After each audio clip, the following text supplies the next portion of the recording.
Salut à tous, bienvenue pour ce deuxième débriefing WRC de la saison, après bien sûr celui du rallye Monte-Carlo. Déjà, merci d'avoir été fidèle à notre live text sur motorstv.com, fidèle également à nos résumés quotidiens. On a été vraiment très heureux de vous les proposer tout au long de ces 3 soirées.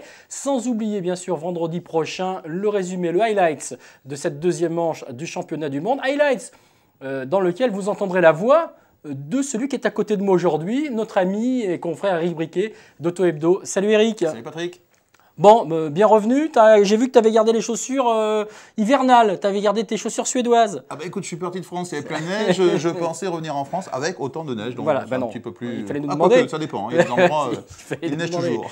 Allez, on va aborder tout de suite, rentrer dans le vif du sujet, Eric, puisque toi au moins tu étais là-bas et c'est pour ça qu'on aime bien avoir ton point de vue lors de ces débriefings et de ces résumés de week-end également. Moi je dirais, Eric, tu seras peut-être d'accord, du moins je l'espère, on a vécu un beau rallye de Suède, c'est souvent le cas, mais là on avait quelques ingrédients que l'on va développer au fur et à mesure, à savoir le champion du monde et vainqueur de Monte-Carlo qui fait une petite boulette. Le duel tant attendu entre Finlandais et Hirvonen et Ledvala, on y a eu droit. Et puis avec quelques beaux outsiders qui ont fait des belles choses. Tu es d'accord sur l'approche globale de la chose? Sur l'ensemble du programme, voilà, ce sont les ingrédients de ce rallye de Suède. Alors le premier, le plus important, c'est vrai, il faut savoir déjà, c'est les conditions de route. Parce que quand même, la Suède, il y a un élément qui est essentiel, c'est quand même la neige et puis les murs de neige. Donc ça, on les avait un petit peu quand même, moins bien que l'an dernier, mais encore suffisamment pour que les pilotes puissent se faire plaisir, notamment les conditions le premier jour en Norvège, puisqu'on avait un rallye à cheval sur 2 pays. Les conditions étaient vraiment très hivernales le premier jour, un peu moins les jours suivants, puisqu'on a commencé à trouver la terre. Donc ça, c'est un élément indispensable. Ensuite, on sait qu'en Suède, et on l'a vu dans le passé, c'est avant tout un rallye de pilotage. Donc le matériel a toujours son importance, mais un bon pilote, ou un pilote en tout cas on va dire, peut arriver par son pilotage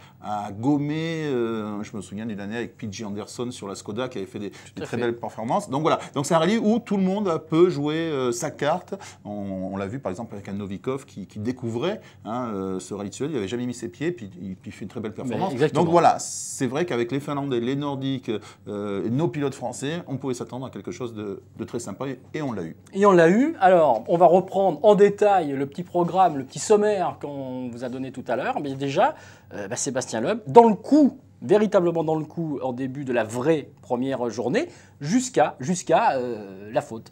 Voilà, dans le coup, au niveau des performances, parce qu'il signe quand même 2 temps scratch le vendredi, malheureusement, sa journée débute plutôt mal, puisque suite à une décision de l'équipe de monter deux roues de secours au lieu d'une à l'assistance du matin avant le départ, le changement se passe mal, des petits soucis après avec le cric, donc au moment de lâcher la voiture. Donc 10 secondes d'entrée de jeu, c'est beaucoup. En Suède, c'est énorme. Voilà. Et ensuite, il a bien roulé. Alors, un petit rappel, c'est que pour la première fois en Suède, le shakedown était qualificatif. Tout à fait. Donc Seb Loeb, qui était leader du championnat, n'est pas parti en premier sur la route. Et ça a tout changé. Parce que si ça avait été le cas, comme l'an dernier, il aurait sans doute ramé pour refaire son retard pour signer en scratch. Alors que là, il est parti 19e, juste derrière Hirvonen 18e et Ledvala 17e. Donc conditions de route égales, équivalentes pour tout le monde. Et là, on a vu que dans ces conditions-là, chacun peut s'en sortir. Et malheureusement pour Seb Loeb, il était bien, puisqu'il avait déjà récupéré environ 4 secondes sur ses 10 perdus sur la pénalité. Et puis malheureusement, un freinage raté, ça peut arriver, un mur de neige et 2 minutes. Et à partir de ce moment-là, c'est fini pour lui, aucune chance de revenir. Alors, est-ce que tu l'as senti? Parce que c'est un petit peu l'impression qu'il a donnée. On l'a presque vu souriant. Daniel Elena, de temps en temps, il faisait un petit coucou à la caméra au départ d'une spéciale. Est-ce que ça a été, à ce moment-là, bon, allez, je me mets en mode sécurité, j'essaye de remonter quand même le mieux possible et après, je sauve la situation, je marque des points et on pense déjà à la limite au rallye suivant. Ah clairement, il a vu tout de suite que le seul pilote qu'il avait, à sa portée, c'était Henning Solberg. Les autres étaient trop loin, donc il est revenu très très près de Novikov qui a bien résisté, qui a tout fait pour éviter que Seb le reprenne. Donc il avait juste un pilote, ça s'est fait assez rapidement et assez facilement de repasser Henning Solberg. Mais quand on sait, dès le vendredi soir, qu'au mieux, on ne va pas finir entre 5 et 6, forcément, la motivation, l'envie, ce n'est pas la même. C'est pas la même. Avec juste, là aussi, la bonne OP de la Power Stage, hein, parce que là, paf, on se récupère 3 points, on s'est gardé un petit peu d'allant pour aller jusque-là. Et oui, parce que là, du coup, il a bien joué le coup. Pendant que les autres attaquaient très fort, à ce moment-là, on a les deux premiers, Hirvonen et Latvala, du moins Latvala devant, Hirvonen derrière, qui se battent. Et il n'y a plus que 8 secondes d'écart sur les deux dernières spéciales. Donc eux roulent très fort, usent leurs clous, leurs pneus, alors que Loeb, en roulant plus tranquillement, Voilà, il garde 2 pneus neufs. Et c'est le seul qui a 2 pneus neufs au départ de la dernière. Donc là, poum, on fait péter le temps, comme on dit, et on prend 3 points. Voilà, et ça c'est bien. Et on passe de 8 à 11. Donc forcément, c'est important. On a le sentiment d'avoir un peu plus limité les dégâts. Alors, on va passer maintenant au chapitre bagarre pour la victoire. Comme on le disait tout à l'heure, Eric, hein, nos deux Finlandais qui étaient ensemble les années précédentes. D'un côté, Jari-Matti Latvala, toujours chez Ford. Et puis de l'autre côté, Mikko Hirvonen passé, lui, chez Citroën.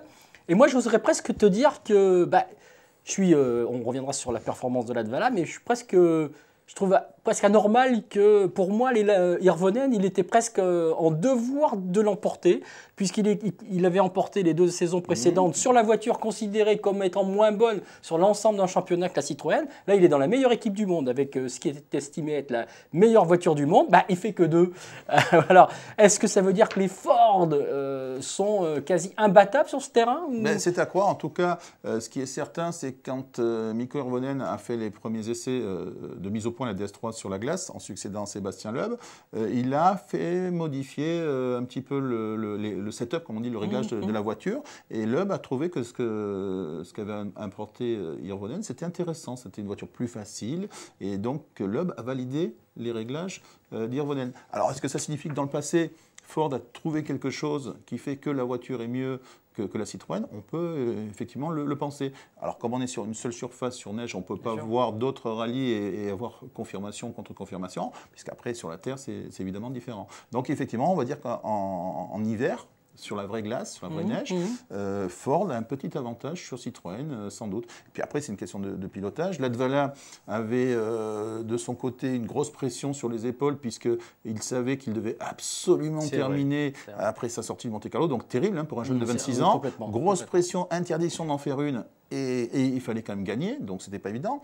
Hirvonen avait l'autre difficulté qui fait que, du fait qu'il s'est retrouvé un peu leader du team, puisque Loeb a perdu du temps. Donc lui aussi, grosse responsabilité. Ce n'est que son 2e rallye avec la voiture, donc forcément, il connaît moins bien sa voiture que Latvala peut la connaître. C'est vrai. Voilà. C'est un élément à ne pas mettre de exactement. côté.